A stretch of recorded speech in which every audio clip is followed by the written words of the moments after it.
A distant and calculating millionaire promises to change a poor mother's life by marrying her. But behind this gesture lies a dark secret. It was all a game to get close to her daughter. If you enjoy love stories and romance, subscribe to this channel and leave a comment. We post videos like this every day. Continue reading.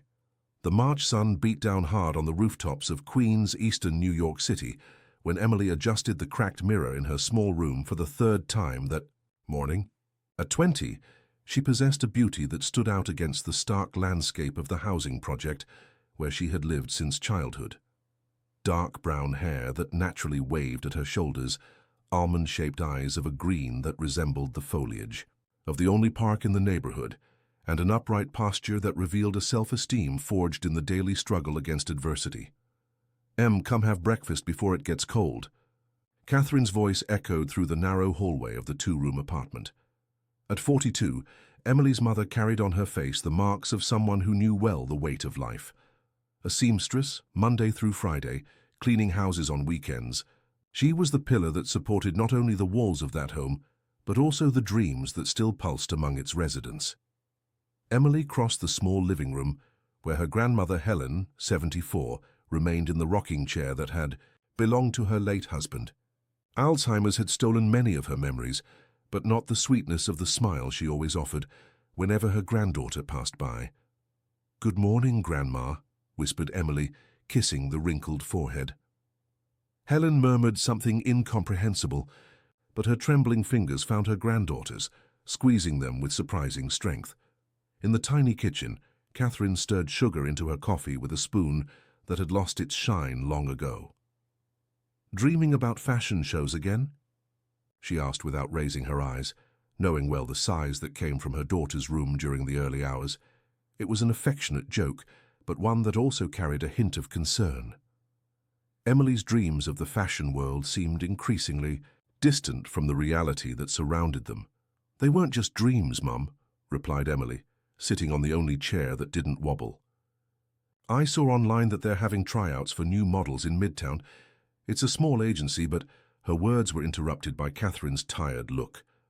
It wasn't the first time her daughter had brought news of this kind, and they always ran into the same obstacle: money for transportation, suitable clothes, professional photos, things that, for a family that counted every penny before going to the grocery store, seemed like unattainable luxuries. "Honey," Catherine began, resting her hand on Emily's shoulder, "you know I support your dreams, but you need to understand our situation. With your grandmother's treatment getting more expensive and my sewing machine needing repairs—" She didn't finish the sentence. She didn't need to. Emily knew every cent that came in and went out of that house. But there was something in Emily that refused to accept that reality as final. Perhaps it was the stubbornness inherited from her mother, or the intimate certainty that she carried something special within her, something that deserved to be seen by the world. "I'll figure it out, Mom. I always do." And it was true. Since she was 17, Emily had found small jobs in the neighborhood, helping a neighbor with groceries, watching another's children, doing small clothing repairs she had learned by watching her mother work. Each dollar saved fed not only the household but also her dreams. The rest of that Saturday unfolded in the usual routine. Catherine took advantage of her day off to catch up on household chores, while Emily divided her time between caring for her grandmother and studying fashion magazines she borrowed from the only newsstand in the neighborhood, whose owner had patience for her frequent visits. It was in these moments, flipping through pages full of colors and textures she had never touched, that Emily allowed herself to dream without limits. Sunday arrived hot and with the promise of a peaceful afternoon.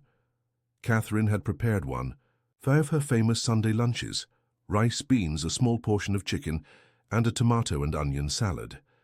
It wasn't luxurious, but it was made with love and shared with gratitude. Helen seemed to be having one of her better days, recognizing her daughter and granddaughter, telling fragmented stories of when she was young and worked in a textile factory in the Bronx. It was exactly at 3:43 in the afternoon when the doorbell rang. Catherine furrowed her brow. They weren't expecting anyone, and unexpected. Visitors always brought a mix of curiosity and apprehension. She opened the door and came face to face with a man who definitely didn't belong in that setting. Richard Anderson was 45 and carried with him all the refinement of someone who moved in the most exclusive circles of New York. His navy blue suit was perfectly tailored, the watch on his wrist discreet but clearly expensive, and the way he addressed Catherine demonstrated a formal education that contrasted with the direct language of the neighborhood. He was tall, elegant, with graying hair at the temples that gave him a distinguished appearance, and dark eyes that seemed to evaluate everything around him with calculated interest. "Good afternoon. Are you Mrs. Catherine Smith?" he asked with a cordial smile. "My name is Richard Anderson. I'm a real estate businessman, and I'd very much like to talk to you about a social project we're developing in the area." His voice was smooth, educated, and carried a natural authority that immediately put Catherine in a state of respectful alertness. Catherine, still holding the door half open, hesitated. She wasn't used to receiving men like that in her home, much less on a Sunday. "Social project?" she repeated, genuinely confused. "I think you've got the wrong address." No, replied Richard, maintaining his smile. "Your name was suggested by some people in the community as someone respected who knows the local needs well. We're selecting families for a support program, and I'd like to explain the details better." He made a strategic pause, observing Catherine's expression transform from distrust to cautious curiosity. "May I come in? I promise not to take much of your time." It was at that moment that Emily appeared behind her mother. Richard saw her, before she even realized she was being observed, and something in his gaze changed imperceptibly. It was an almost predatory gleam, masked by professionalism, that lasted only fractions of a second before returning to calculated cordiality. "This must be your daughter," said Richard, extending his hand to Emily. "Richard Anderson, pleased to meet you." When her fingers touched his, Emily felt a strange sensation, not exactly discomfort, but something she couldn't name. It was as if that man were studying her, evaluating her, cataloguing every detail of her appearance.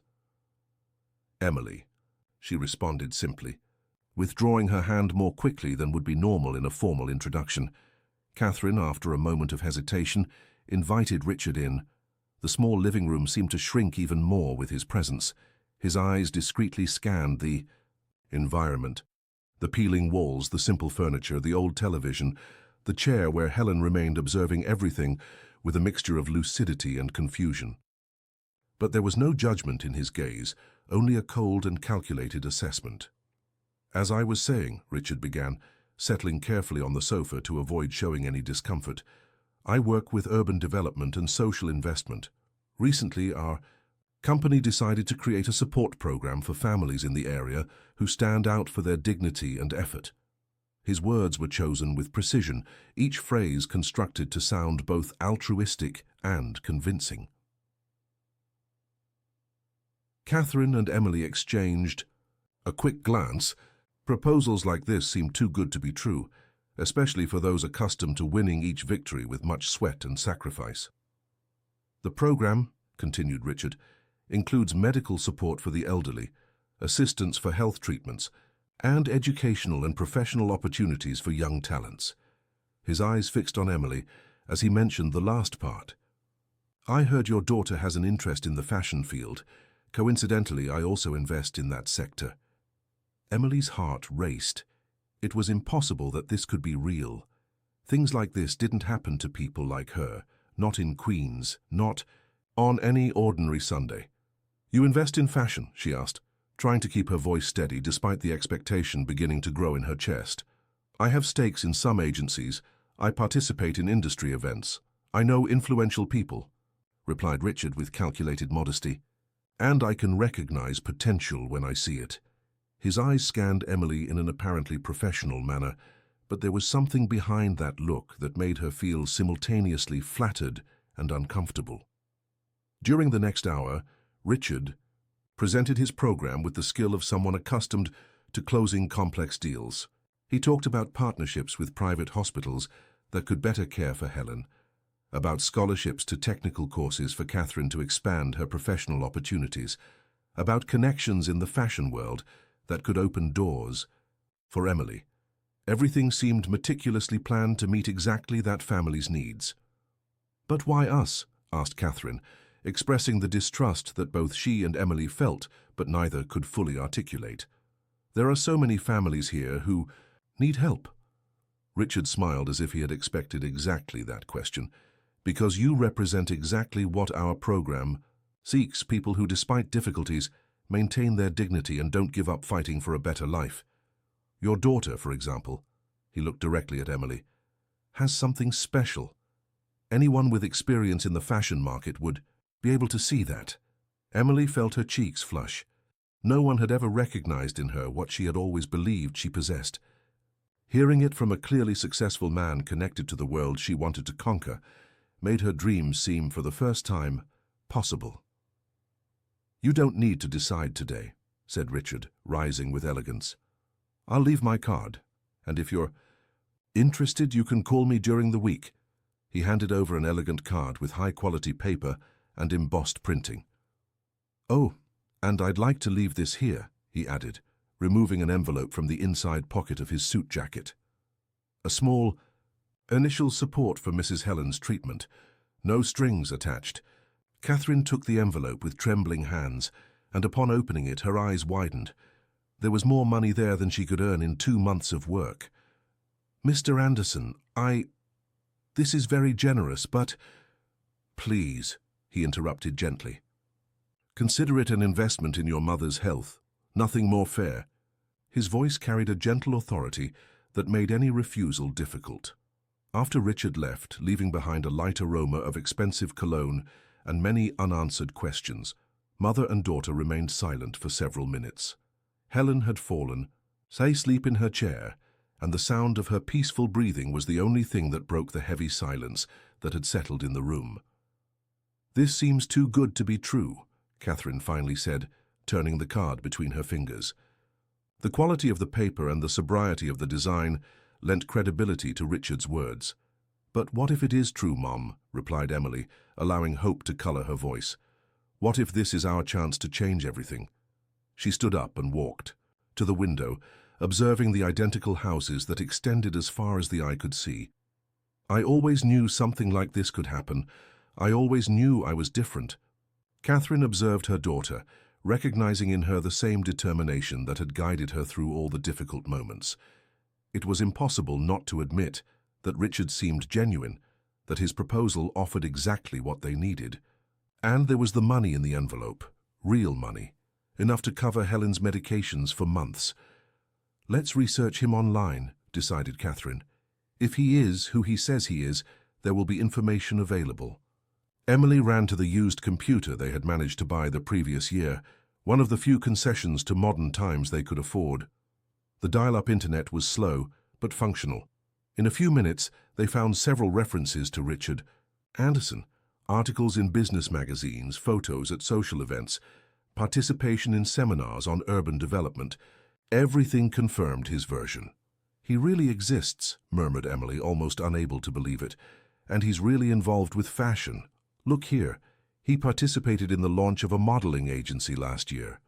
For the rest of the afternoon, they alternated between hope and distrust, analyzing every word Richard had said, every promise he had made.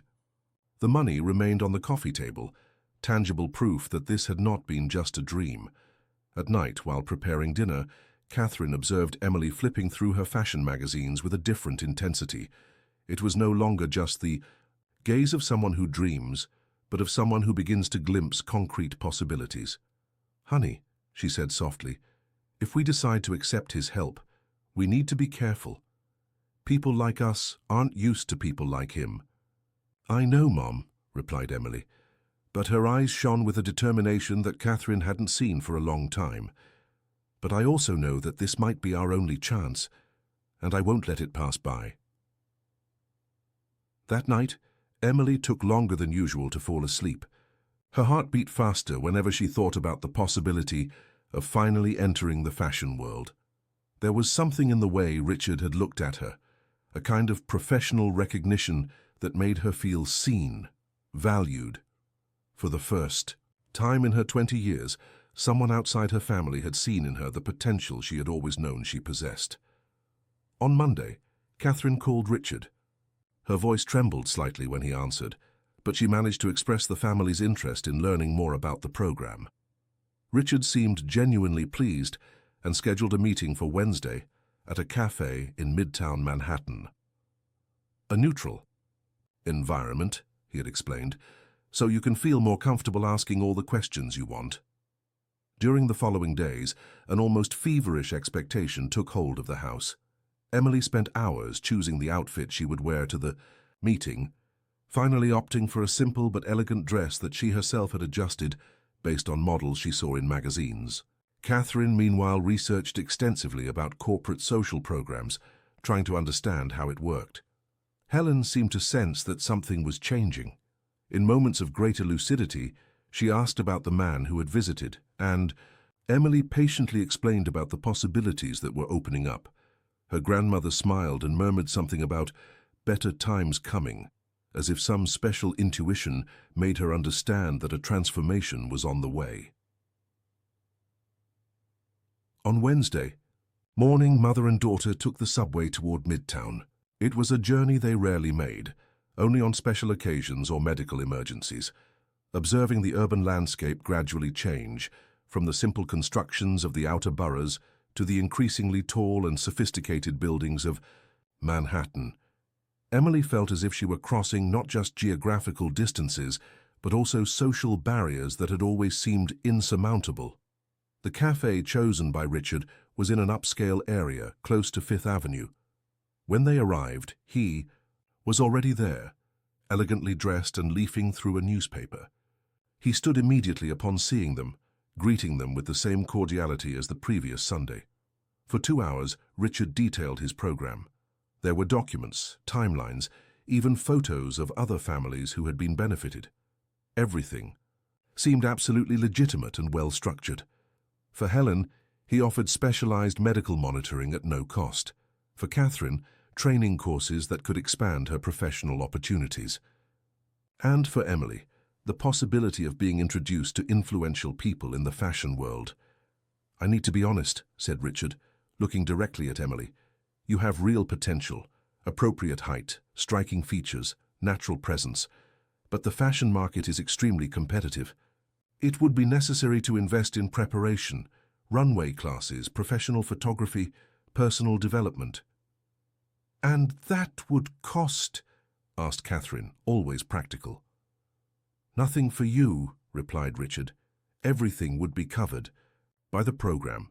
My interest is to see genuine talents being discovered and properly developed." When they left the cafe, both Catherine and Emily were convinced. Richard had answered all their questions, presented convincing documentation, and demonstrated deep knowledge of both the corporate world and the fashion industry. More importantly, he seemed genuinely interested in helping them without expecting anything in return. "We'll accept," Catherine decided during the trip back, "but we'll be careful. If at any point something seems strange, we stop everything." Emily held her mother's hand. For the first time in her life, she felt that the future held unlimited possibilities. The world she had contemplated only through magazine pages was beginning to open up before her in a real and tangible way. Richard called the following Friday. Helen's treatment could begin on Monday, and Emily's first professional photo session was scheduled for Wednesday. "This is just the beginning," he said, and his voice carried a satisfaction that seemed almost possessive. As she hung up the phone, Emily couldn't help but shiver. It wasn't fear exactly, but a strange sensation, as if she were about to cross a threshold that, once traversed, would make any return impossible. But the expectation was greater than any apprehension, and she allowed herself to dream about everything that was to come. That night, for the first time in a long time, Emily fell asleep, smiling. She didn't know that a few miles away, Richard was also smiling, but for very different reasons. In his luxurious apartment in Manhattan's Upper East Side, he observed the photos he had discreetly taken during the meeting at the cafe, studying every angle of Emily's face with the meticulous attention of someone who had just acquired something very valuable. The game had only just begun. 3 months had passed since Richard Anderson entered the Smith family's life, and the Transformation seemed like a miracle to the eyes of any outside observer. Helen was receiving quality medical care at a private clinic in Brooklyn. Her medications were the most modern available, and for the first time in years, her condition seemed stabilized. Catherine had enrolled in an interior design course, something she had always wanted but had never been able to consider a real possibility. And Emily? Emily was living a dream that even in her most optimistic fantasies, she hadn't imagined so vividly. The first photo session had been at the Lumiere agency, one of the most respected in New York. The studio was in an elegant commercial building in Soho, with high ceilings, professional lighting, and an atmosphere that breathed sophistication. When Emily first stepped in there, she felt as if she were entering a parallel universe where everything functioned according to the rules of beauty and perfection that she knew only through magazines. Marianne Walker, the agency's owner, was a woman in her 50s, a Russian-American who had built her career discovering talents in unlikely moments. Tall, thin, with platinum, blonde hair always tied in an impeccable bun, and designer glasses she wore more as an accessory than out of necessity, she possessed that kind of cold elegance that simultaneously intimidated and fascinated. "Richard is right," Marianne had said, analyzing Emily with expert eyes. "You have something special. Good bones, interesting proportions, and especially," she made a calculated pause, "presence. That can't be taught." In the following weeks, Emily's routine changed completely. 3 times a week, she took the subway to the Grand Central Station, where a driver sent by Richard picked her up to take her to her appointments. Runway classes with Madame Juliette, a former French model who had established herself in New York in the 80s and now trained the new generation. Photo sessions to build her portfolio, etiquette and social behavior classes, all paid for, all organized, all under Richard's discreet but constant supervision. The first professional job came quickly, a catalogue for a young clothing brand, nothing too sophisticated, but it earned Emily her first money as a model. When she held the check, her hands trembled. It was more than Catherine earned in an entire month of work. "See," said Richard, observing her emotion with satisfaction, "I told you that you had potential." They were in his office, a modern environment, on the 20th floor of a commercial building on Fifth Avenue. Through the floor-to-ceiling windows, New York extended like a sea of infinite possibilities. But it was during this period of meteoric rise that Emily began to notice subtle but disturbing aspects in the way Richard organized her professional life. All contracts passed through his hands, all decisions were made after consultation with him, all opportunities seemed to arise through his personal connections. When she questioned Marianne about other clients at the agency, she discovered that in some mysterious way she had become the absolute priority, receiving attention and resources that not even the most established models at Lumiere possessed. "It's because you're special," Richard always replied when she expressed any concerns. "And special people deserve special treatment." His words always came accompanied by that smile that she still hadn't learned to completely decipher. Was there genuine affection there, or just calculated satisfaction? At home, the changes were equally dramatic. The small house in Queens had undergone discreet renovations. Nothing ostentatious, Richard was too intelligent for that, but necessary repairs, new appliances, more comfortable furniture. Helen now had a hospital bed that made her care easier, and Catherine had received a new professional sewing machine to develop her talents, as Richard said. But it was at night, when Richard arrived from work, that Emily felt most intensely the weight of a change that she couldn't define with precision.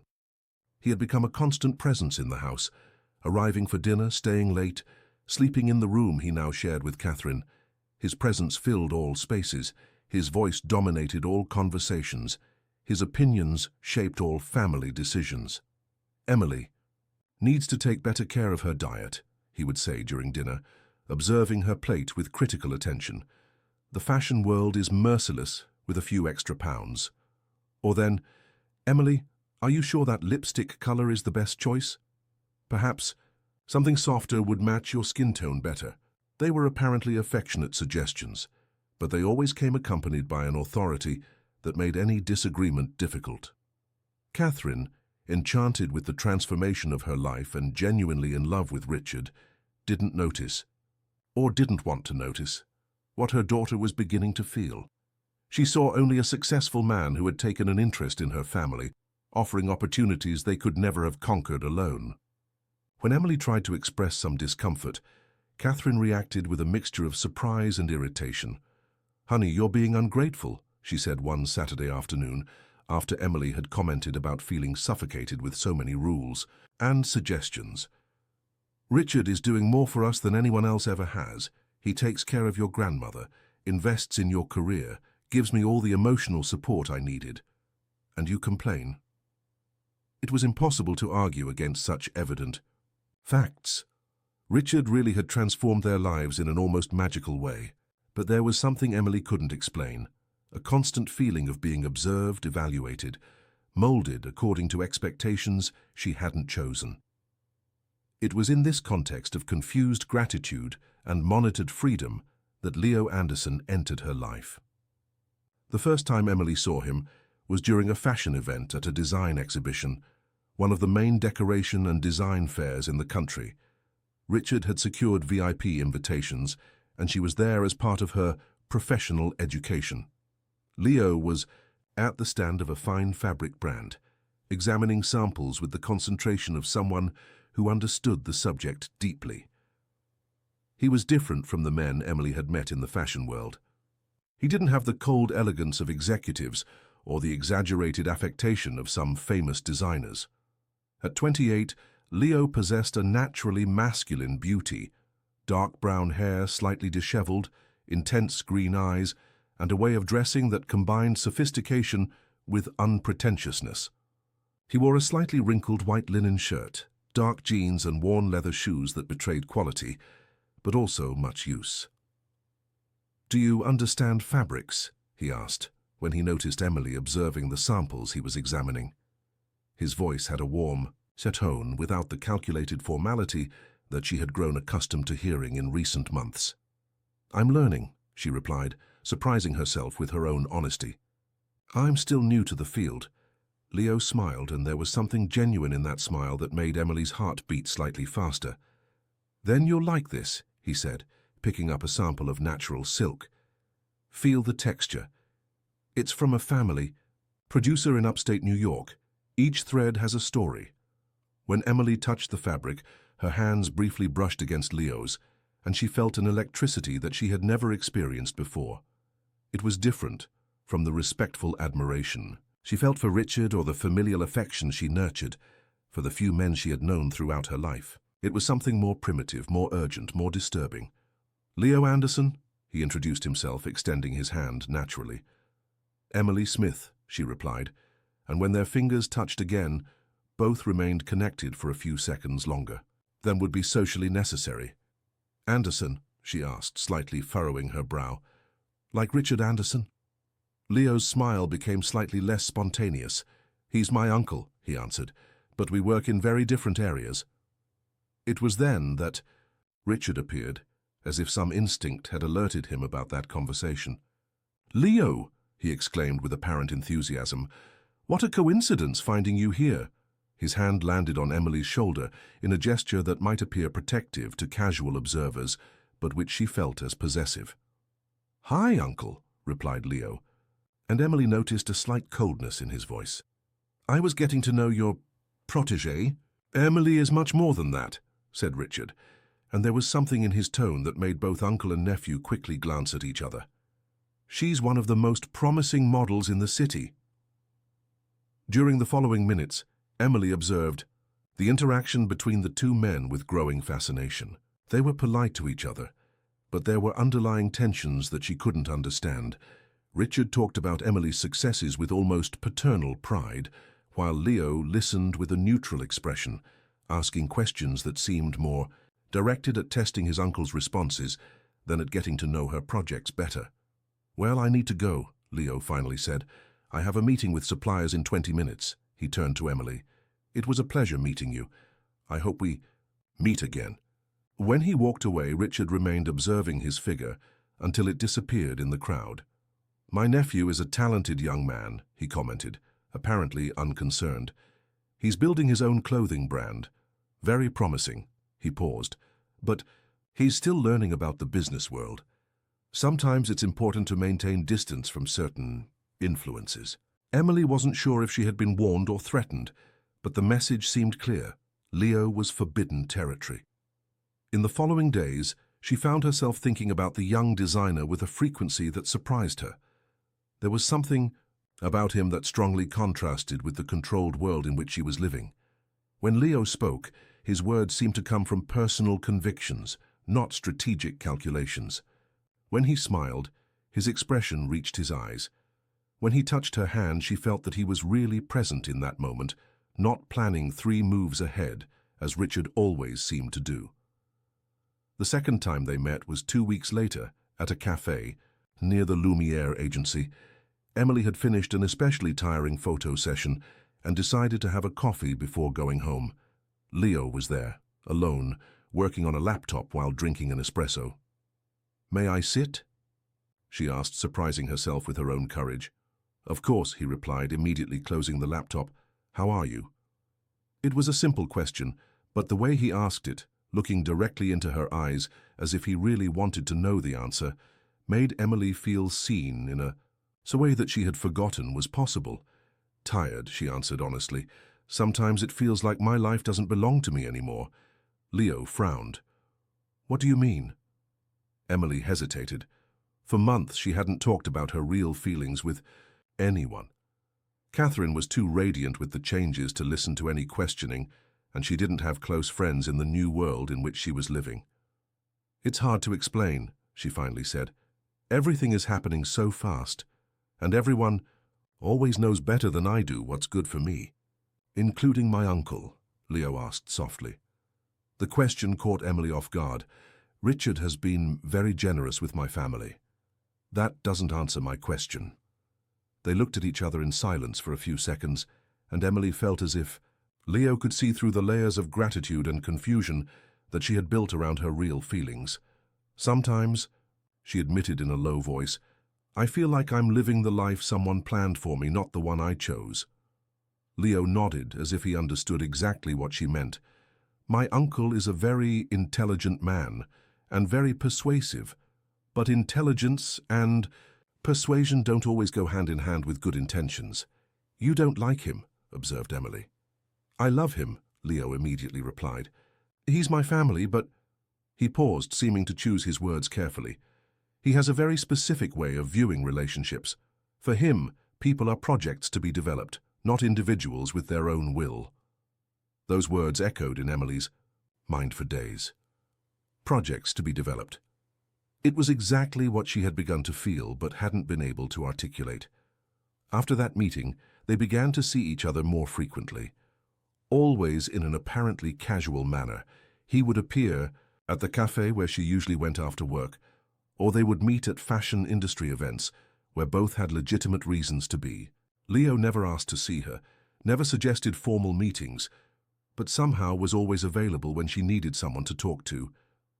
And talking to him was different from anything Emily had experienced.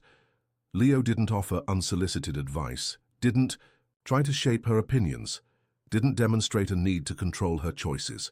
Instead, he asked questions that led her to her own reflections, listened to her concerns without judgment, and shared his own experiences and uncertainties with a vulnerability that she found both brave and attractive.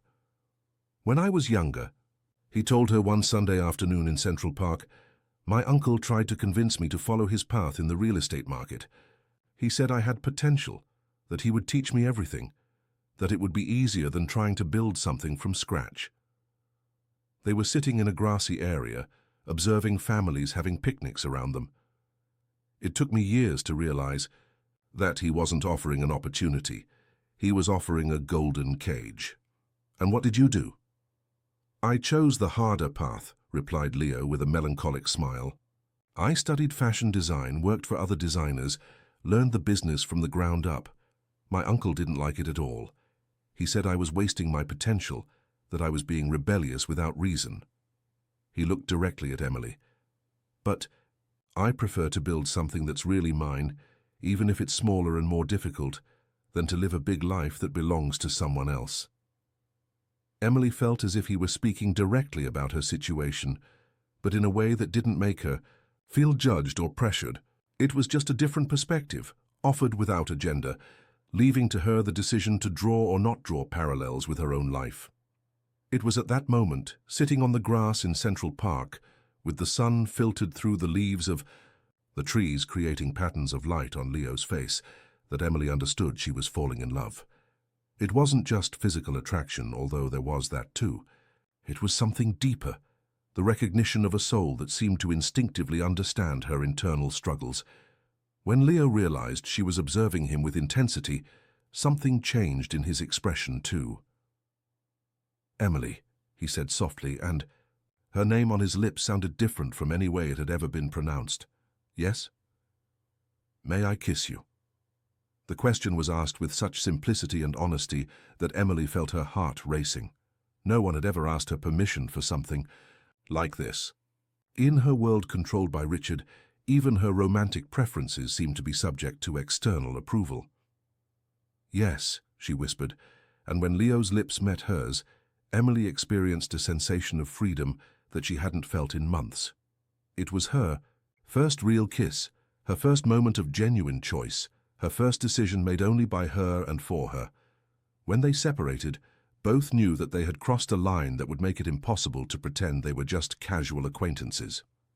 "This will complicate things," said Leo, but without regret in his voice.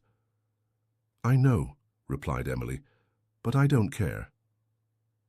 That night, she returned home with a gleam in her eyes that didn't go unnoticed by Richard. During dinner, he observed her with more attention than usual, asking apparently casual questions about how her day had been, where she had been, whom she had talked to. "You seem different," he commented, tilting his head slightly. "Happier. Did something special happen today?" Emily felt the weight of his gaze and understood that each of her expressions was being analyzed, catalogued, interpreted. "Just a good day," she replied, trying to keep her voice neutral. Murmured Richard, and there was something in his tone that made Emily feel as if he knew exactly what she was hiding. In the following days, Richard intensified his presence in her life in a subtle but unmistakable way. He appeared at her workplaces more frequently, called several times a day to check how she was doing, suggested activities that filled all the free time she might have. It was as if he had detected a threat to his influence and was reacting accordingly. "I think you need to focus more on your career," he said one morning, leafing through the newspaper during breakfast. "Marianne mentioned that some important clients will be in New York in the coming weeks. It would be important for you to be available." "Available how?" asked Emily. "Without distractions," he replied, looking at her over the newspaper. "You know how important it is to maintain focus in this initial phase of your career."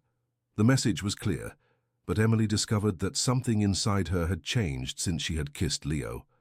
For the first time in months, she felt like questioning, resisting, affirming her own will. "And what if I want to have some distraction?" she asked, testing the limits. Richard lowered the newspaper completely and observed her with an expression she had never seen before. There was hardness there, masked by paternal concern. "Emily, you're too young to fully understand the consequences of certain choices. It's part of my responsibility to help you avoid mistakes that could harm your future." "What kind of mistakes?" she insisted. "Premature involvements with people who may not have your best interests in mind," he answered with surgical precision. "Especially people who may be interested in using your connection to me for their own benefit." Emily felt as if he had read her thoughts, discovered her meetings with Leo, analyzed her every move. The sensation of constant vigilance which had remained in the background of her consciousness emerged with full force. "How do you know if someone is interested in using me?" she asked, braver than she felt. Richard smiled, but it was an icy smile. "Darling, I know people's intentions very well. That's how I protect you and your family." He got up from the table, adjusted his tie with precise movements. "Trust me, I know what's best for you." After he left for work, Emily remained in the kitchen for a long time, processing the conversation. For the first time, she had clearly perceived the nature of the control Richard exercised over her. They weren't affectionate suggestions, they were disguised orders. It wasn't protection, it was possession. Catherine entered the kitchen, humming softly while preparing Helen's medication. She was radiant, as she always had been since Richard entered her life. "What's that face, honey?" she asked, noticing Emily's worried expression. "Mom," Emily began cautiously, "don't you think Richard is too controlling sometimes?" Catherine stopped mixing the medications and looked at her daughter with genuine surprise. "Controlling? Emily, he's taking care of us, paying for your grandmother's treatment, investing in your career, giving me all the emotional support I needed. How can you call that control? But what if I want to make some decisions on my own about my personal life, for example?" "What decisions?" asked Catherine, and there was a note of warning in her voice. You're 20 and entering a world. You don't know. Richard has experience, has contacts, knows how things work. Why would you want to reject his guidance?" Emily realized she couldn't tell her mother about Leo. Not yet. Catherine was so emotionally invested in Richard that any criticism of him would be interpreted as ingratitude or worse, as a threat to the stability they had achieved. "I just think I should have more freedom to choose," she tried to explain. "Freedom? For what? To ruin everything he's building for you?" Catherine approached her daughter, took her hands. "Honey, I know it's hard sometimes to accept that other people might know better than us what's good for us, but Richard isn't just anyone. He loves us. He loves our family." That word, loves, echoed in Emily's mind in a disturbing way. Was there love in the way Richard constantly observed her? Was there love in the way he controlled every aspect of her professional life? Was there love in the way he had reacted when he realized she was becoming interested in someone else? That afternoon, she met Leo in his studio, a small but personality-filled space in Greenwich Village. It was the opposite of Richard's office, disorganized, full of colorful fabrics, sketches scattered on tables, mannequins in various stages of creation. There was music playing softly, the smell of coffee, and a creative energy that made Emily feel alive in a way she had forgotten was possible. "You look worried," observed Leo, putting aside the sketch he was working on. Emily told him about the conversation with Richard, about the growing feeling that her life was being orchestrated by someone who might not have her best interests in mind. "He knows." "About us," she finally said. "I don't know how, but he knows." Leo became serious. "My uncle always knows everything that happens around him. That's how he operates." He paused. "Emily, I need to tell you something." The tone of his voice made her heart race. "What?" "In the beginning, when we met, it wasn't completely by chance." Emily felt the world spin slightly. "What do you mean?" Leo ran his hands through his hair, clearly uncomfortable. "My uncle asked me to keep an eye on you. He said you were important to a project of his, and that it would be good if I could get close, for him to have a perspective from someone your age on how you were adapting." The silence that followed was deafening. Emily felt as if all her suspicions about manipulation and control were confirmed in the worst possible way. "You were paid to get close to me?" she asked, her voice almost a whisper. "No," Leo quickly replied. "It wasn't like that. He didn't pay me, he just suggested it would be good for us to meet." "But Emily," he moved closer to her, "everything changed. The moment I really met you, everything I feel for you is real. The way you made me question my own life, how you made me want to be a better person, none of that was planned." Emily observed him, trying to decipher the truth in his eyes. There was sincerity there, but there was also the inescapable fact that even her relationship with Leo had been influenced by Richard's manipulation. "How can I be sure?" she asked. "Because," said Leo, taking her hands, "I'm here telling you this. If I were following my uncle's plans, I would never reveal that they existed." It was a convincing argument, but Emily felt as if the ground had disappeared from under her feet. Nothing in her life seemed real.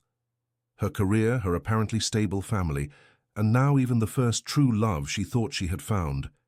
Everything carried the mark of Richard's interference. "I need to go," she said, moving away from Leo. "Emily, please." But she was already leaving, needing space to process revelations that completely changed her understanding of everything that had happened in recent months. That night, during dinner, Richard was particularly attentive to her. "You seem down. Dear, did something happen at work today?"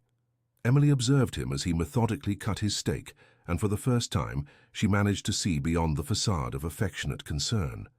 There was satisfaction in his eyes, the satisfaction of someone who had detected and neutralized a threat to his control. "Just fatigue," she replied. Murmured Richard, exactly as he had done the first time he had suspected something. "Perhaps it's time for you to take a few days off. Rest, reassess priorities." It was presented as a suggestion, but Emily understood that it was a masked order. Richard had detected her incipient rebellion and was taking measures to contain it. As she observed this man who had saved her family from poverty, who had transformed her dreams into reality, who had become an integral part of their lives, Emily felt an icy understanding settling in her mind. She wasn't his protégé. She wasn't his project. She was his property, and properties didn't have the right to choose their own destinies. The days that followed Leo's revelation were the darkest. Emily had lived since Richard entered her life. The discovery that even her first true love had been born of manipulation left her in a state of absolute distrust. If Leo had been sent by Richard to get close to her, what other parts of her life were the result of orchestrations she was unaware of? For an entire week, she avoided any contact with Leo, ignoring his calls and messages, but it was exactly this distance that allowed her to observe Richard's behavior patterns more clearly. Now that her eyes were open to the possibility of manipulation, she began to notice details that previously went unnoticed. Richard always knew where she had been, even when she didn't tell him. He knew people she had talked to, places she had visited, even what she had eaten during breaks between jobs. At first, she had attributed this knowledge to his network of contacts in the fashion world, but now she understood that something much more systematic was happening. "How was the photo session today?" he would ask during dinner, but wouldn't wait for her answer before adding specific details she hadn't shared. "Marianne told me you had some difficulties with the profile poses. Perhaps we should return to classes with Madame Juliette. Or then, I heard you talked a lot with that new makeup artist, Fiona. I hope she didn't fill your head with nonsense about competing agencies." The sensation of constant surveillance became suffocating. Emily began to suspect there were informants in all the places she frequented, at the agency, in the photo studios, even in the cafes where she usually stopped. It was impossible to have a moment of real privacy, an unmonitored conversation, a thought that wouldn't eventually be reported back to Richard. It was during this period of growing paranoia that she made a decision that would completely change her perspective, to begin her own investigation. The opportunity arose on a Thursday, when Richard had to travel to Boston to resolve problems in one of his real estate ventures. For the first time in months, Emily found herself with real freedom to act without immediate supervision. She cancelled her professional commitments, claiming illness, and dedicated the entire day to discovering who really was the man who had become the gravitational center of her family. She began with what was most readily available, the computer Richard sometimes used when working at home. She knew he was too careful to leave compromising information easily accessible, but she hoped to find at least some clues about his methods and connections. What she discovered in the first files was already disturbing enough. Richard kept detailed dossiers on various people, not just clients or business partners, but individuals who seemed to have been his personal projects. There were photographs, reports on routines, amateur psychological analyses, notes on vulnerabilities and pressure points. One of the files particularly caught her attention. Project Marianne, 2019-2021. When she opened it, Emily discovered that Marianne Walker herself, owner of the Lumiere agency, had been one of Richard's projects. The notes showed how he had approached her during a financial crisis at the agency, offering investment in exchange for profit sharing and, more importantly, an active voice in decisions about which models to hire and promote. There were photographs of Marianne in intimate moments, reports on her personal habits, even recordings of conversations that she clearly didn't know were being registered. The pattern was unmistakable. Richard identified talented but vulnerable people, offered apparently altruistic help, and gradually took control over their professional and personal lives. But it was the next file that made Emily's blood freeze in her veins. Project Vanessa, 2017-2018. Vanessa Santos had been an 18-year-old model, born in Queens, whom Richard had discovered in a situation very similar to Emily's. Humble family, great potential, dreams of conquering the fashion world. The photographs showed a beautiful girl with delicate features and expressive eyes, posing in professional sessions that had evidently been sponsored by Richard. The notes told a story that eerily mirrored Emily's experience. Richard had approached Vanessa's family, offering medical help for a sick relative, investment in the young woman's career, financial support disguised as a social program. There were detailed records of how he had gradually taken control over all aspects of her professional life, isolating her from external influences, shaping her public image, managing her contracts. But Vanessa's story had an ending that made Emily tremble. The young woman had disappeared from the New York fashion scene suddenly. Richard's last notes showed growing frustration with what he called Vanessa's rebellious tendencies, her resistance to certain professional opportunities, and particularly her involvement with a photographer whom Richard considered a negative influence. The file ended abruptly with a note dated December 2018. Project terminated. Subject proved inadequate for long-term development. Initiating search for more suitable alternative. Emily discovered other similar files. Carla, an actress at the beginning of her career, whom Richard had sponsored for 2 years before she decided to move abroad. Brooke, a young designer who had received investment from him to open her own brand, but who had later chosen to close the business and pursue an academic career. Always the same pattern: talented young women, vulnerable families, apparently altruistic help, growing gradual control, and eventually disappearance when they became inadequate. The most shocking discovery came when she found her own file, Project Emily 2025 present. Seeing her life documented in that way was like looking at herself through the eyes of a predator. Richard had noted intimate details about her personality, her fears, her ambitions, her family vulnerabilities. There were analyses of how to use Helen's illness and Catherine's financial situation as pressure points. There were strategies to isolate Emily from potential negative influences and methods to maintain her emotional and financial dependence. Even more disturbing, there were detailed plans for her future. Richard didn't see Emily just as a temporary professional development project. His notes indicated long-term intentions that included complete control over her career, her finances, her personal relationships, and eventually, the word was, written in careful calligraphy, strategic marriage for consolidation of control. Emily had to run to the bathroom to vomit. The discovery that she had been chosen as the victim of such an elaborate and long-term plan was devastating. But even worse was realizing that her mother and grandmother were considered merely leverage points to ensure her submission. When she managed to compose herself, she returned to the computer and began copying all the files to a flash drive.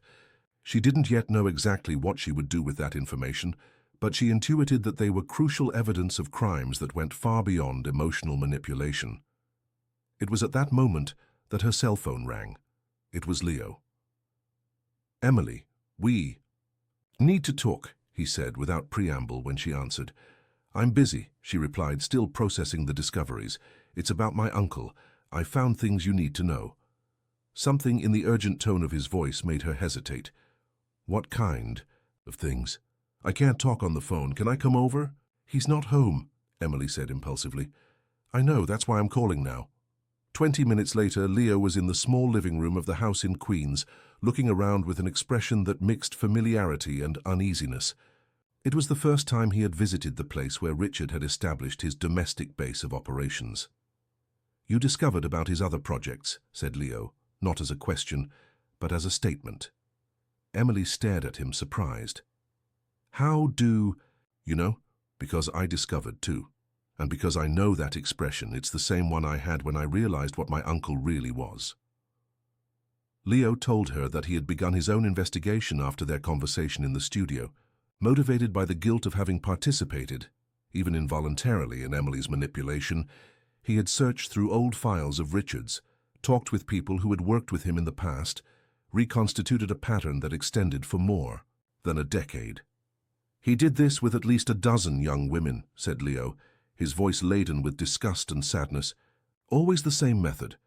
Identify talent in vulnerable situations, offer help that seems altruistic, gradually take control, and when they begin to resist... He didn't finish the sentence. What happens when they resist? Asked Emily, although she suspected the answer. Some simply disappear. Others are professionally destroyed. He uses his contacts to ensure they never get work in the field again. Still others... Leo hesitated. Others suffer convenient accidents. The word accidents echoed in Emily's mind like a funeral bell. Are you saying he's physically dangerous? I'm saying he's a sociopath with considerable resources and no moral scruples, replied Leo, and that you need to get out of this situation before it's too late. Emily showed him the files she had discovered on Richard's computer. Leo read everything, with an expression that became darker with each page. When he reached the notes about future plans for Emily, his jaw visibly contracted. He's planning to marry you, said Leo, unable to hide the horror in his voice. I saw, replied Emily, but first he needs to get rid of my mother, right? Elimination of the maternal obstacle through planned conjugal crisis, it says right there. They spent the next hour analyzing the files, connecting dots, understanding the full extent of the manipulation network Richard had built over the years. It was an impressive system of social and economic control, using personal vulnerabilities as tools of domination. We need to expose all of this, Emily finally said. I agree, replied Leo, but we have to be very careful. He has considerable influence, significant financial resources, and clearly doesn't hesitate to use extreme methods to protect his interests. So what do you suggest? Leo thought for a moment. First, you need to continue acting normally so as not to arouse suspicion. Second, we need to collect more evidence, especially about what happened to the other women. Third, we need to find a way to protect you and your family before making anything public. And about us? Asked Emily, surprising herself with her own question. Leo looked into her eyes. What I feel for you is real, Emily, more real than anything I've ever experienced. But I understand if you can't trust me after discovering how everything began. Emily studied his face, looking for signs of falsehood or manipulation. But there was something in the way Leo had risked his own safety to warn her, how he had rejected the uncle who had raised him, that convinced her of his sincerity. I trust you, she said, but I need to know that you're with me until the end, regardless of what that means for your relationship with Richard. He ceased to be my family the moment I discovered what he did to innocent women, replied Leo. I'm with you. They sealed the commitment with a kiss that was both tender and desperate, the kiss of two people who knew they were entering a battle whose outcome could cost much more than they were prepared to lose. The rest of the afternoon was dedicated to planning. Leo knew lawyers specialized in crimes against sexual and psychological dignity. Emily knew journalists who had covered similar cases. Together, they began to outline a strategy to expose Richard in a way that he couldn't use his influence to quash the scandal. When Richard returned from his trip on Friday, Emily was prepared for the most important performance of her life. She received him with the same affectionate smile as always, asked about the trip, patiently listened to his accounts of business meetings. On the outside, she was the grateful and obedient young woman he had molded. Inside, she was a woman who had discovered her strength and was planning her freedom. You look well, observed Richard during dinner, studying her with attention. More relaxed than last week. I think a few days of rest did me good, replied Emily carefully. It gave me time to reflect on everything you've done for us. Richard smiled, satisfied. And what were your conclusions? That I'm very lucky to have someone like you taking care of me, said Emily.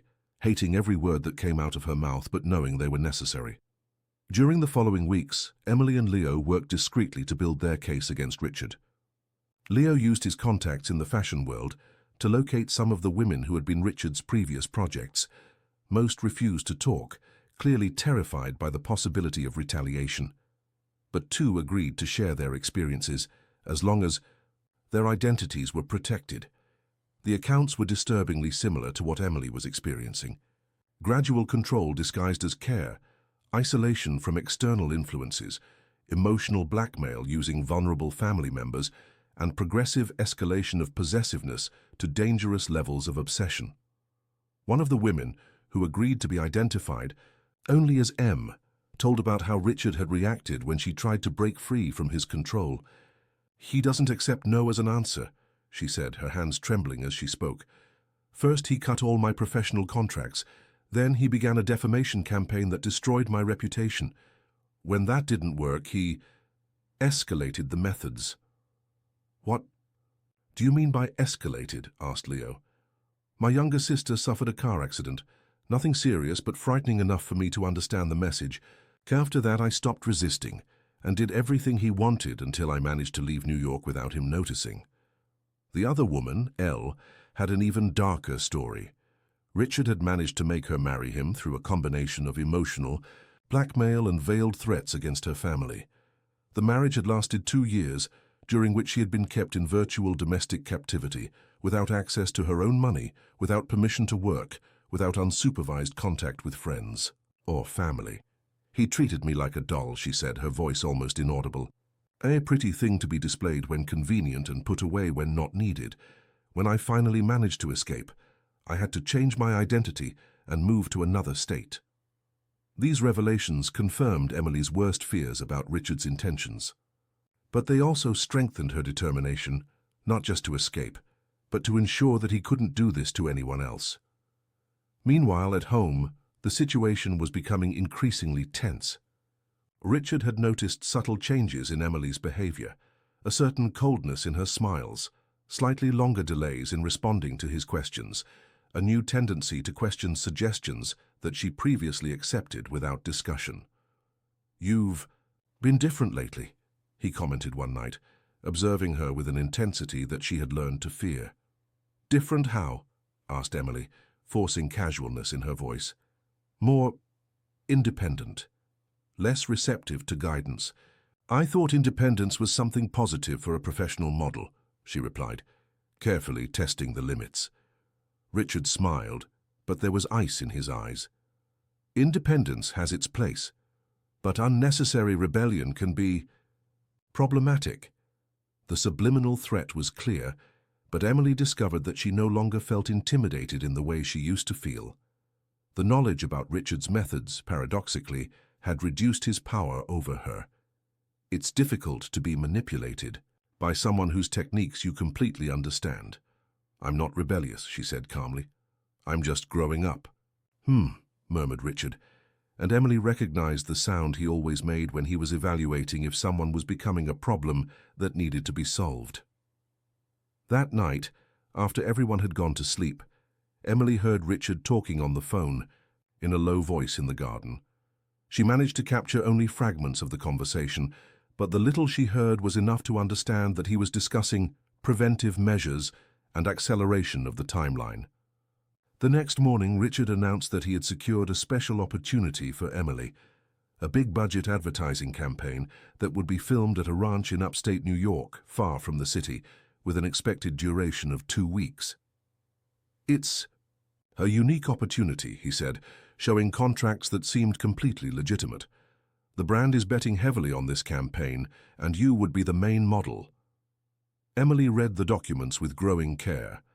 Everything seemed professional on the surface, but there were strange clauses about isolation during filming, prohibition of contact with the outside, and severe penalties for breaking the contract. 2 weeks completely isolated, she asked. "It's to ensure total focus on the work," explained Richard. "Big productions always work this way."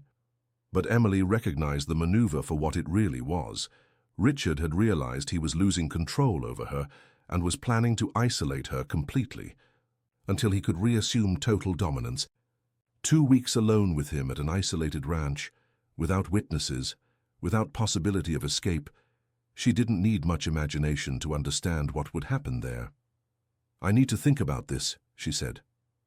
"There's no time to think," replied Richard, and for the first time his voice completely lost its calculated smoothness. "Production begins on Monday, you're going."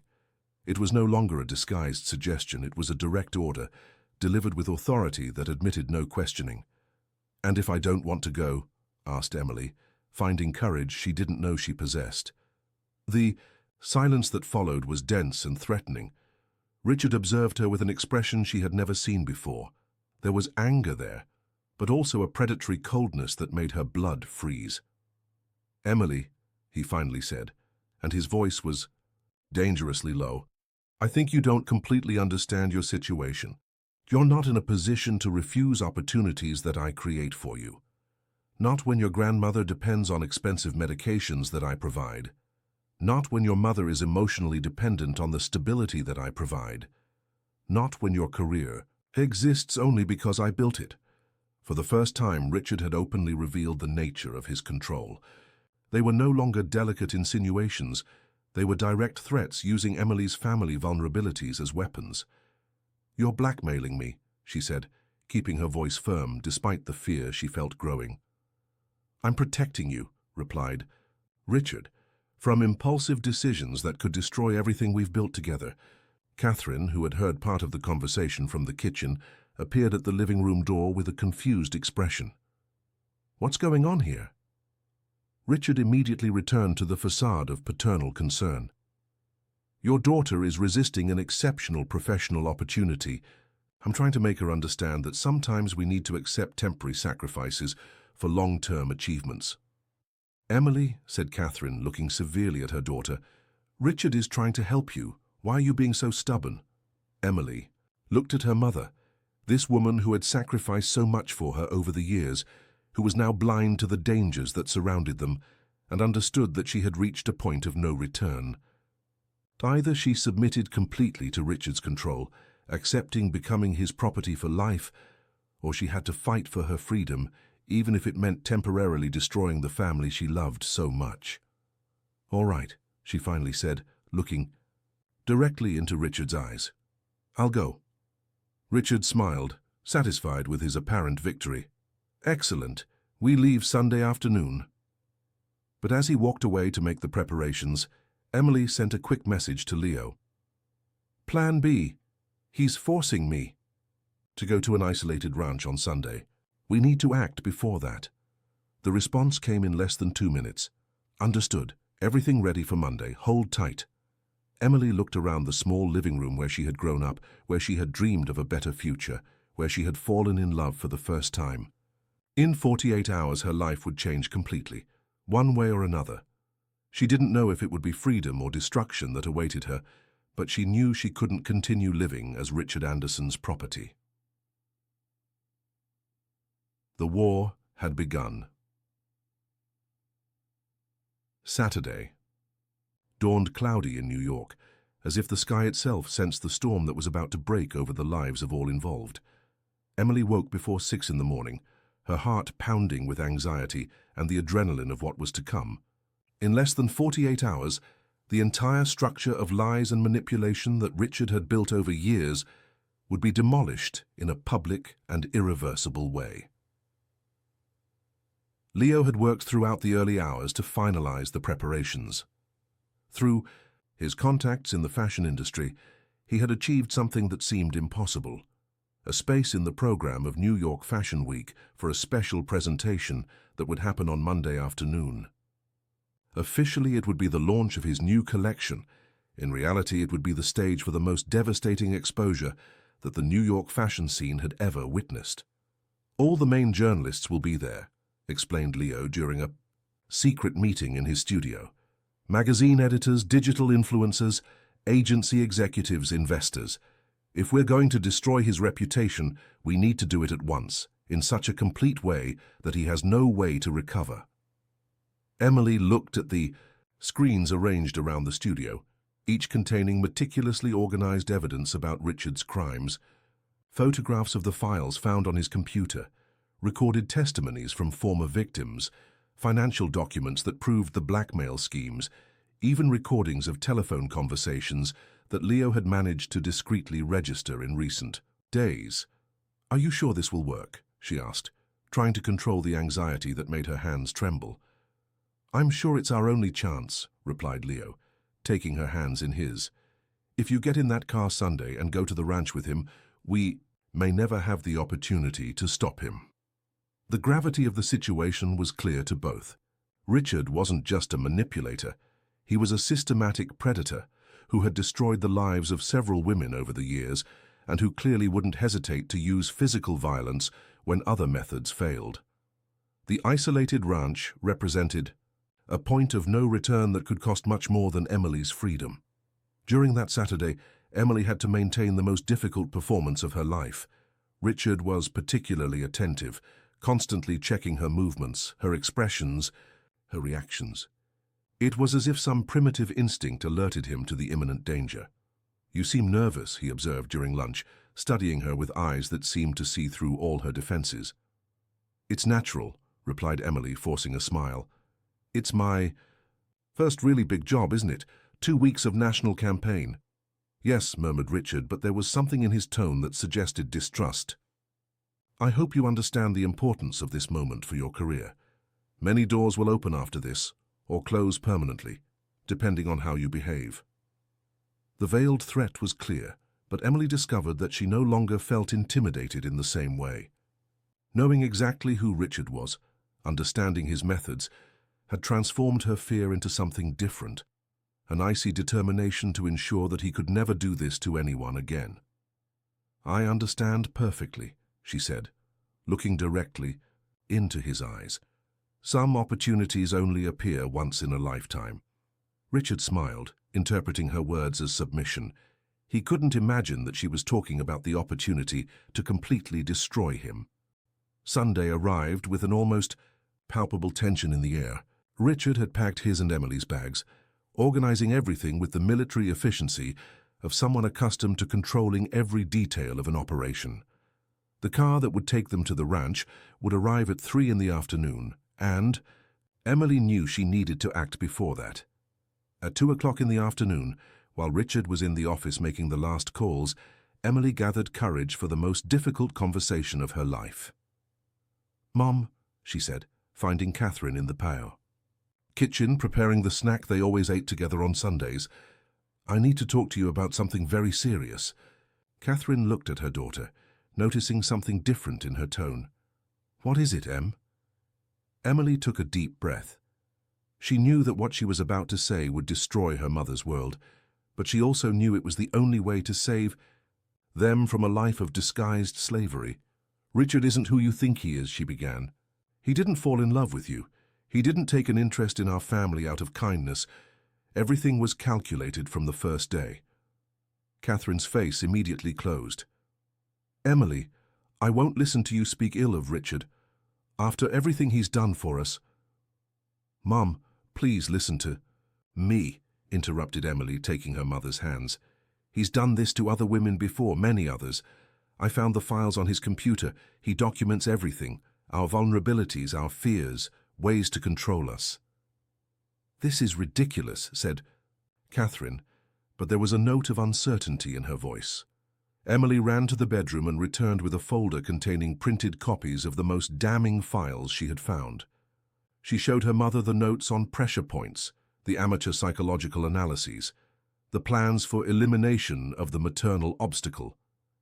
Catherine read in silence, her face progressively paling. When she reached the part about the forced marriage plans with Emily, her hands began to tremble. This can't be true," she murmured.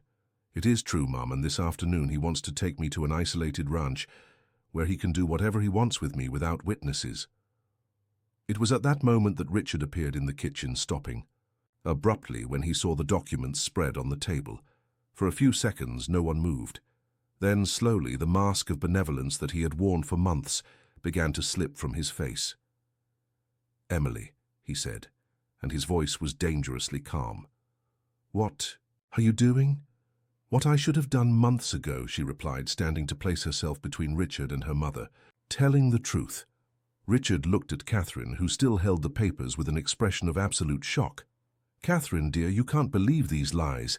Emily is clearly going through some kind of nervous crisis, the stress of her career, the pressures of the fashion world." "No," said Catherine, her voice weak but determined. "These aren't lies. This is written in your handwriting.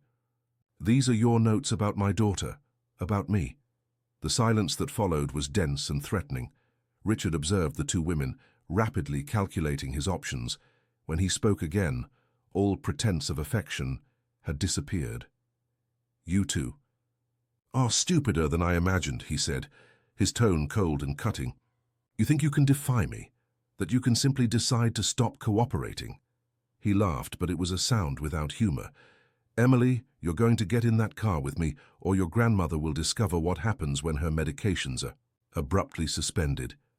It was exactly the kind of threat Emily had learned to expect, but hearing her suspicions confirmed in such a raw way was still shocking.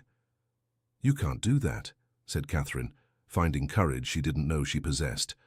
That's blackmail. It's reality," interrupted Richard. "You are completely dependent on me. Financially, emotionally, in all ways that matter. Without me, you return to poverty in a matter of weeks. Your mother dies without the treatments.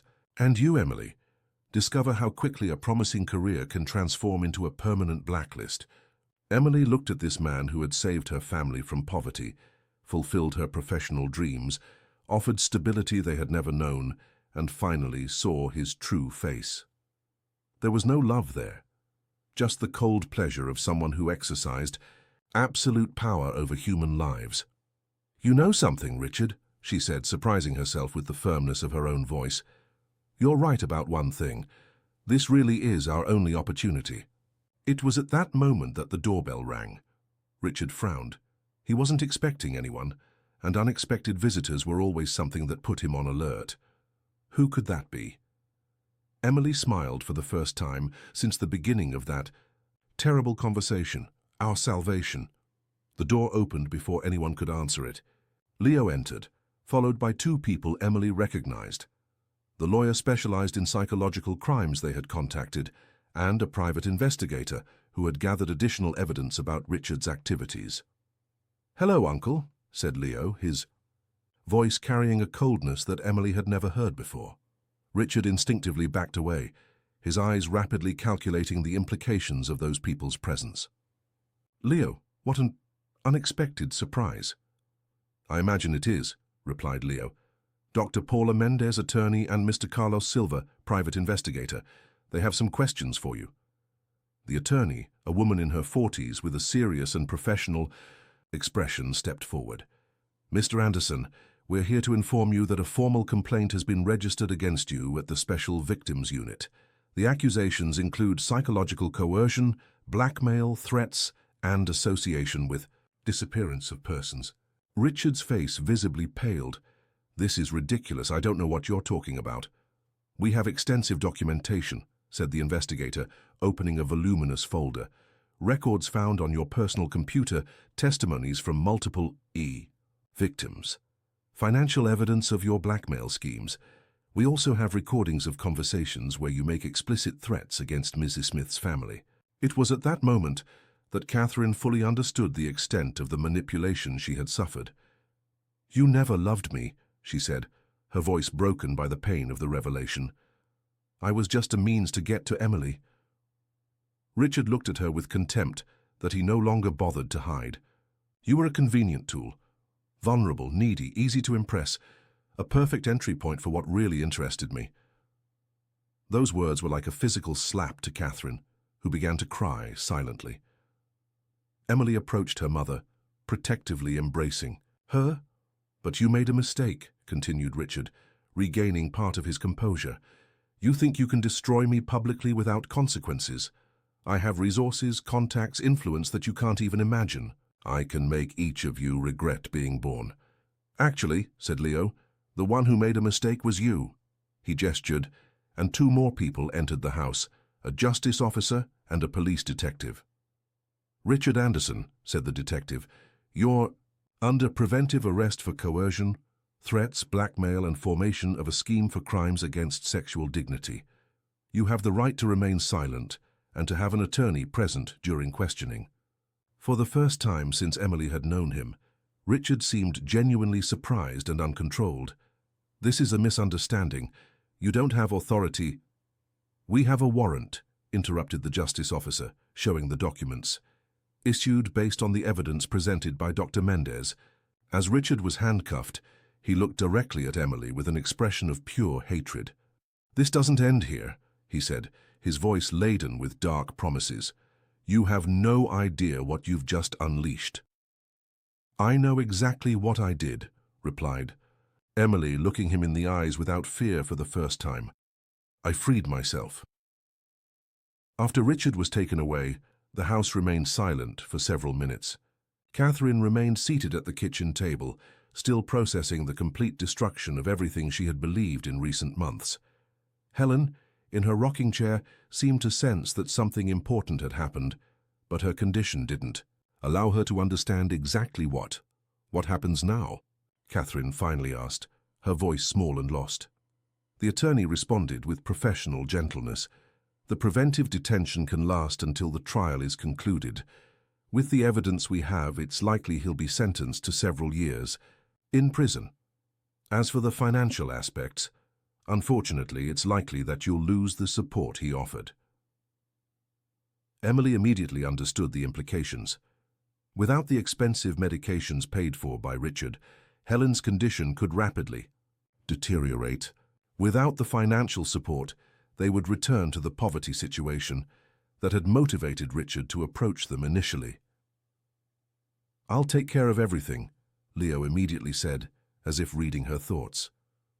Leo, you can't, Emily began. I can and I will, he interrupted, not out of obligation or guilt, but because I love you, and because your family is part of you. Catherine looked at the young man who had grown up under the influence of the man who had almost destroyed her family. Why are you doing this, after everything that happened? Because, replied Leo, I learned that real love isn't about controlling or possessing someone, it's about protecting their freedom to choose. On Monday, the public exposure happened exactly as planned. During an event that was supposed to be the launch of Leo's new collection, Emily took the stage at New York Fashion Week, and before an audience of hundreds of fashion professionals, told her complete story. She talked about manipulation disguised as opportunity, about control masters' care, about how predators use family vulnerabilities as weapons of domination. She showed evidence, shared testimonies, exposed a system of abuse that had operated with impunity for years. The impact was immediate and devastating. Within hours, the story spread through social media, was picked up by national media outlets, generated debates about psychological abuse and manipulation in power relationships. Several other victims of Richard came forward, creating a wave of allegations that ensured he could never operate in the same way again. Marianne Walker, owner of the Lumiere Agency, was one of the first to speak publicly. I too was a victim. Of Richard Anderson, she said in a press conference. For years I believed he was helping me save my agency.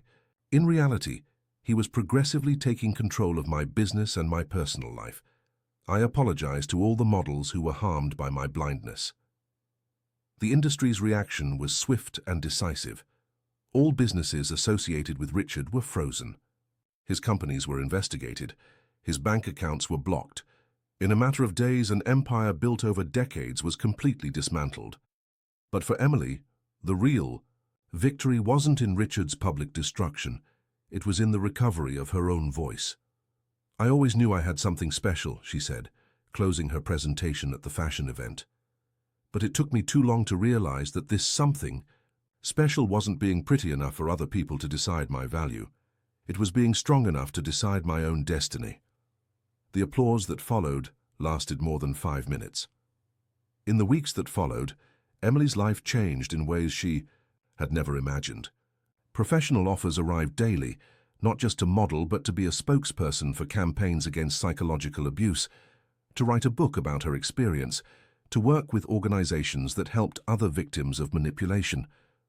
But the most significant change happened at home. Catherine, initially devastated by the emotional betrayal she had suffered, slowly began to rebuild her self-esteem. With professional psychological help, discreetly paid for by Leo, she understood that she had been a victim as much as Emily, and that her capacity to love and trust wasn't a weakness to be exploited, but a strength to be respected. "I feel like I'm waking up from a bad dream," she said one Saturday afternoon, as the 3 generations of Smith women gathered around. Helen, who had responded well to the continuation of the medical treatment. "For months I lived in a fantasy where I believed I had found the perfect man. Now I can see that what I really needed was to learn to be happy with myself." Helen, in her moments of greater lucidity, seemed to understand that her family had gone through a crisis and emerged stronger. "My warrior girls," she sometimes murmured, squeezing Catherine and Emily's hands, always knew how to fight. Leo became a constant presence in the house, but in a completely different way from Richard.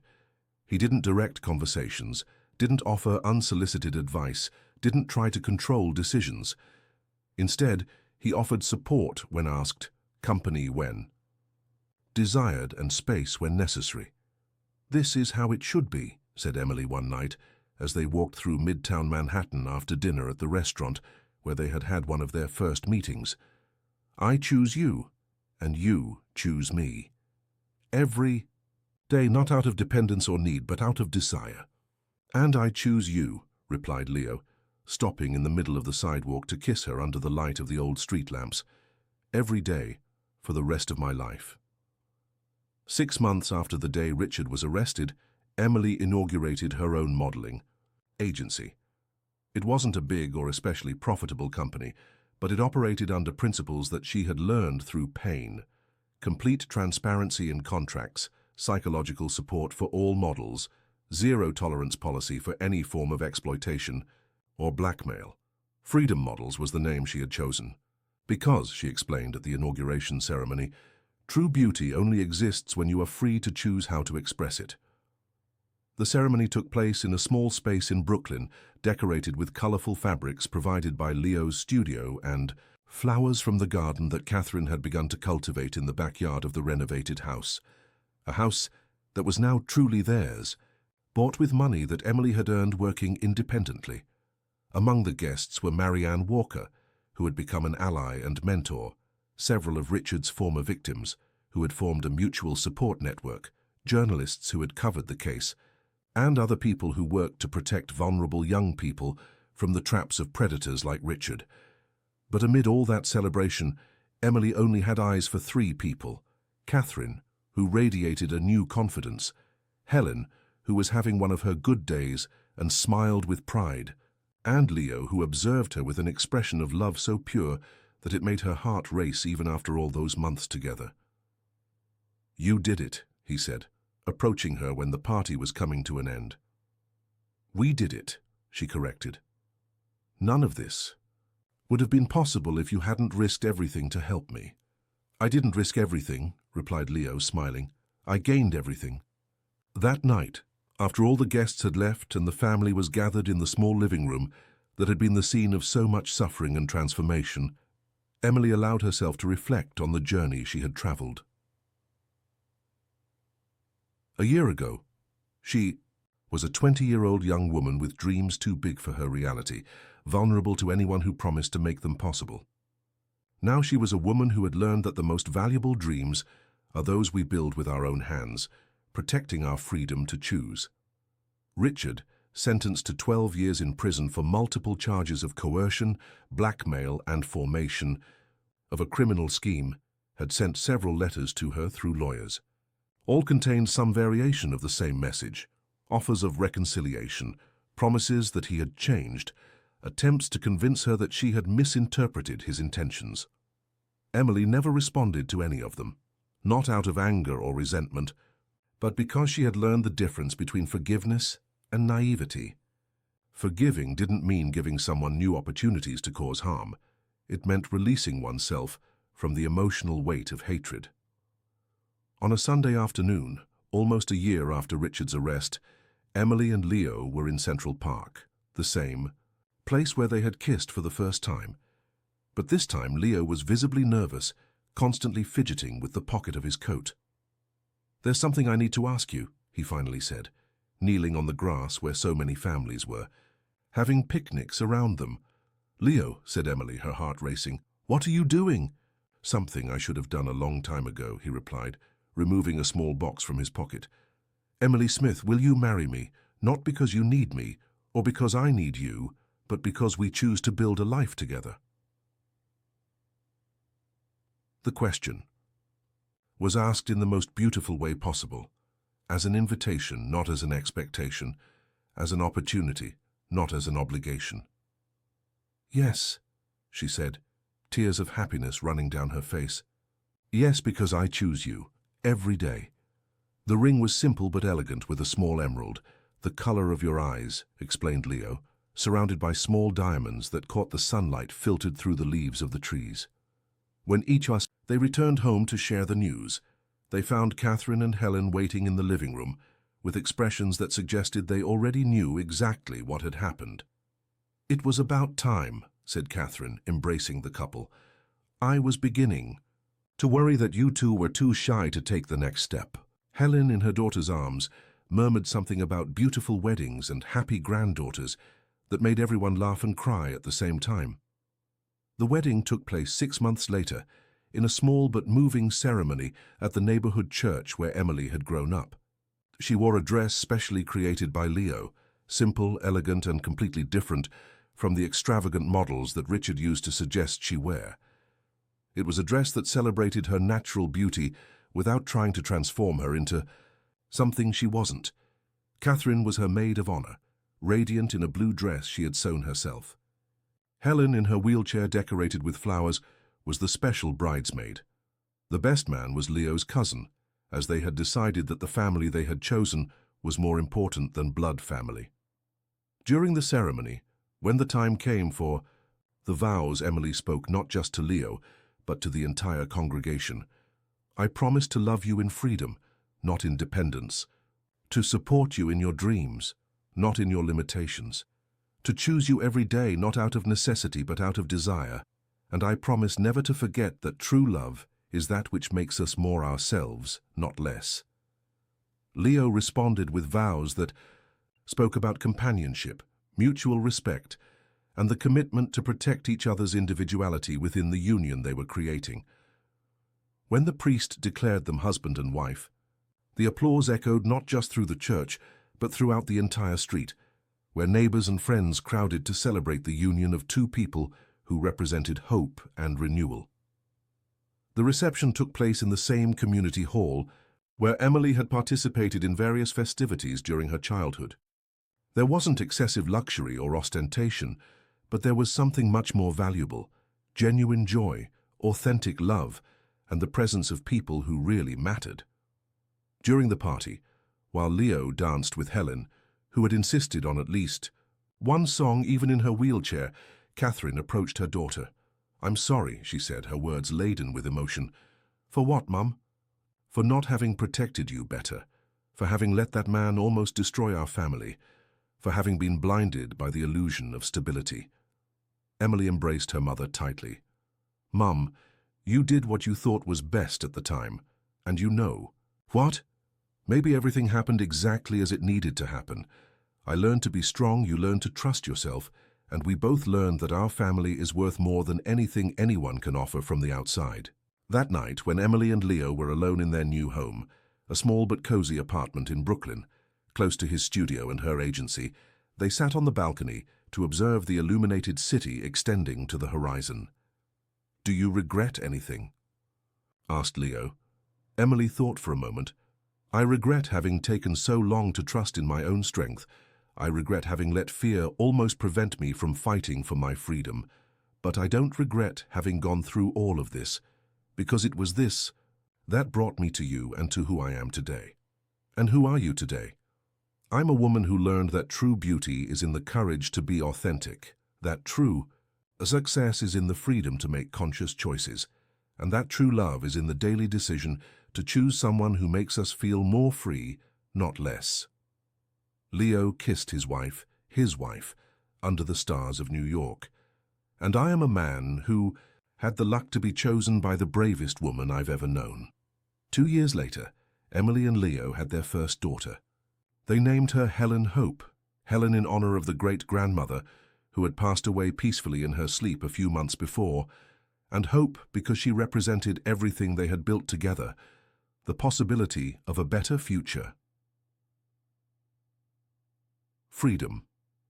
Models had become one of the most respected agencies in New York, known not just for discovering new talents, but for treating them with dignity and respect. Catherine had become the official administrator of the company, using her domestic organization skills to create efficient management systems. Leo's studio flourished, creating clothes that celebrated individuality instead of imposing unreal standards of perfection. He had specialized in clothes for real women, not just professional models, but women of all ages, sizes, and situations who wanted to feel beautiful and confident. Richard remained in prison, his appeal attempts systematically denied by the courts. Several other victims had come forward, creating a support network that helped other women identify and escape manipulative relationships. Emily frequently spoke at events about psychological abuse, always emphasizing that manipulation can come disguised in the most attractive forms, and that true protection is in developing enough self-confidence to question anyone who tries to control our choices. Freedom, she always said, isn't something that someone can give us. It's something we need to conquer and defend every day. And on a sunny morning in New York, as she watched her small daughter playing in the garden that Catherine had cultivated, while Leo worked on his sketches at the kitchen table, Emily understood that she had finally built something that no one could take from her, a life authentically her own. She had learned that the most beautiful dreams are not those that other people allow us to live, but those that we build with our own hands, protecting our freedom to choose at every step of the way. And in that perfect and imperfect moment, real and built with love, Emily Smith knew that she had finally found what she had always been looking for, not the runways that others built for her, but the path that she herself had chosen to walk.